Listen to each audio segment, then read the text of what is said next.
BTS News Today. That night, Seoul was bathed in an unusual glow. The sky was clear, the wind calm, and thousands of light sticks held by ARMY lit up the stadium like twinkling stars in perfect unison. But the night was more than just a concert. It was about family finally reunited. About Jin, who returned after a long wait. About love that never faded. And about three members who came without disguises, Jungkook, Jimin, and SUGA, seated in the VIP section, savoring every second of a heart-shaking concert. The stadium was packed 2 hours before the show even started.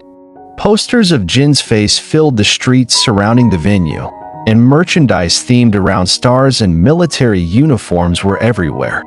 But what no one expected was the surprise arrival of Jungkook, Jimin, and SUGA, three names now rarely seen together in public, arriving backstage just 10 minutes before the concert began. They dressed simply, Jungkook in an oversized black jacket and a bucket hat, Jimin in a gray sweater that contrasted with his now long silver hair, and SUGA with his usual calm style, donning a hoodie and jeans. Yet nothing could hide their aura. Even in the dim VIP lighting, fan-site cameras quickly recognized their silhouettes. Like an uncontrollable wave of emotion, small whispers turned into roaring excitement when the concert screen spotlighted Jungkook and Jimin laughing as Jin greeted the crowd in his signature style. The three stood up, saluting and clapping with pride. Even from a distance, SUGA's expression betrayed the deep longing he'd held inside. And when the first song, The Astronaut, began, Jimin looked down, covering his face for a moment.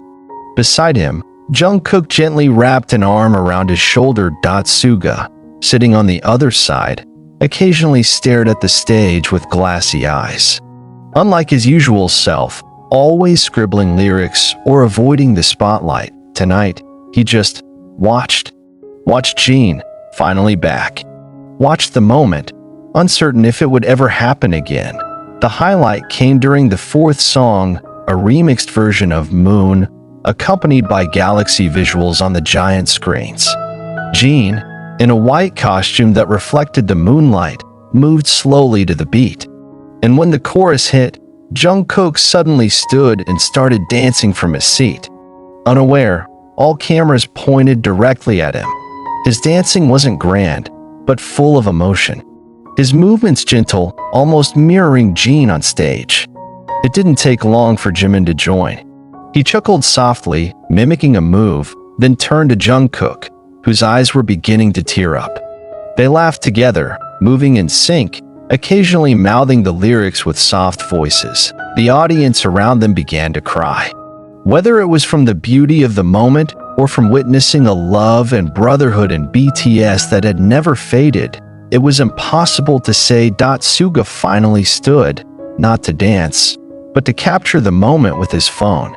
Unlike his usual avoidance of cameras, tonight, he allowed himself to be an active witness. Moments later, he flipped the camera around toward himself and Jungkook Jimin, filming their laughter with an expression full of meaning. He nodded slightly, as if saying, "This is home." After the song, the LED screen displayed clips from the past, footage from Speak Yourself, Jin's first debut interview, and moments of Jin laughing with the other members. The crowd began to sob. Many hugged each other tightly, trying to hold back a painful longing. Suddenly, Jin's microphone went silent, not due to technical issues, but because he couldn't speak. He covered his face with his hands, bowed his head, and sat down on the stage. The crowd fell silent. A hush settled over the stadium that had been roaring moments earlier. Only soft sobs and whispers of section filled the air. And then Jungkook appeared on stage. No announcement. No background music. Just him, walking slowly with something clutched in his jacket.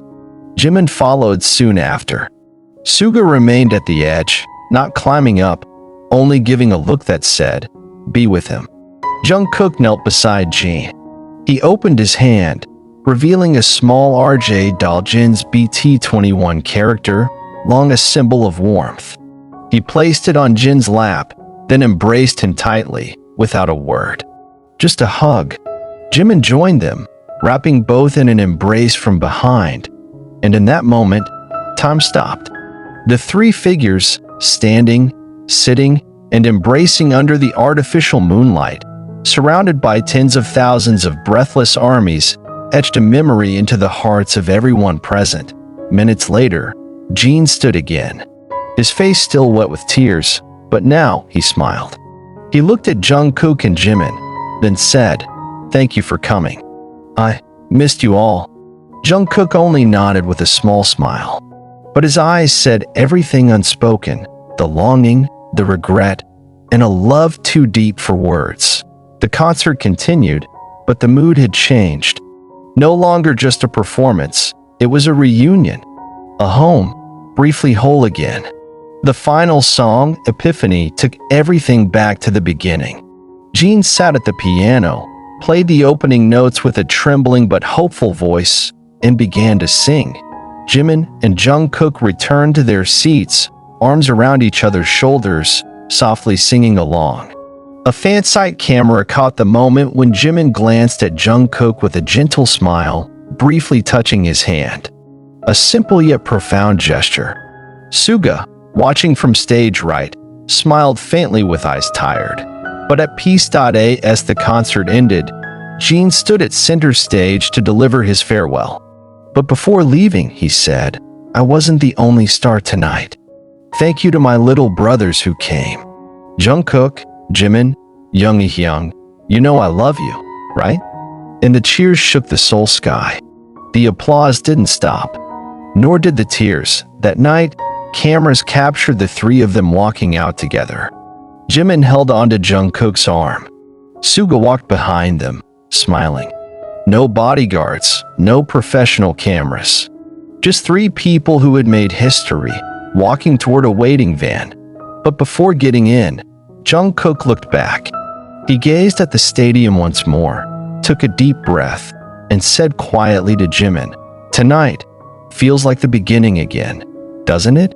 Jimin replied with a quick hug, "Because we're not over yet."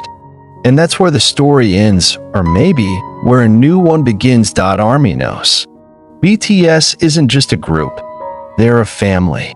And that night, the family came home. The black van carrying them slowly drove away from the stadium.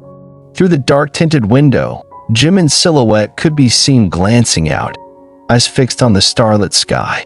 Jungkook leaned on his shoulder, exhausted but calm, as if the world had fallen off his shoulders, just for that night. SUGA sat in front, silent, occasionally glancing at the rearview mirror to see his two younger brothers resting their heads together. No one spoke for a while. Only the sound of the engine and soft classical music from the car radio filled the space. Then, Jimin broke the silence, his voice raspy from too much singing and crying. "I don't think I'm ready if we have to part again after this." Jungkook lifted his head, looking into Jimin's eyes. "Hyung, we're never really apart, right?" SUGA turned halfway in his seat, looking at them both, then gave a small smile, his signature smile filled with unspoken meaning. "You know, even when we're not together, we're still waiting for each other. Jin-hyun waited for us. We waited for him. Now, it's our turn to wait for the others." The van stopped at an apartment building in Hanamdong, the place they used to gather often. No staff, no managers, just the three of them. BTS no longer lived there full-time, but one unit was kept for memories, as a hideaway, and that night, a refuge. They entered the apartment like an old ritual. Jimin headed to the kitchen, grabbing 3 bottles of cold water. Jungkook opened the window wide, letting in the night breeze. SUGA sat on the floor, leaning against the old sofa still covered with faded RJ pillows and scribbled memories.